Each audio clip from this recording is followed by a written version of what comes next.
कार्रवाई नहीं उसके ऊपर जबकि फिंगर प्रिंट होंगे, मोटरसाइकिल थी, ये था वो था, और आज वो आके मार के चले गए कि उसने हमें रोका क्यों।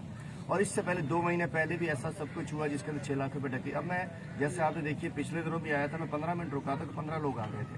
अभी भी आप आइए, खुली कचहरी लगा। मैं समझता हूँ कि यहाँ ये सारे लोग दीगर, मैं तफसील में नहीं जाना चाह रहा, दीगर कामों में लगे होते हैं। आपसे ये सबके सामने मैं जी DIG साहब को बताऊँ, वो भी आला अफसरान को बताइए। बड़ा मतलब अगर अपनी जान ना बचे, मतलब उसका ये गुनाह था, इसके मार दिया गया कि इसने उसको पकड़ा डाकुओं को, और उन्होंने आज तक FIR तक नहीं काटी। अगर ये नहीं काट रहे, स्टेट काट देती है उसके ऊपर। बड़ा सूरत हाल खराब है मेरे हल्के में, ये बहुत बुरा हाल है। सारी पुलिस सारे दिन अब आई है, गोटों में घुसी होती है, तुम कमोड क्यों लगा रहे हो, तुम खिड़की क्यों लगा रहे हो।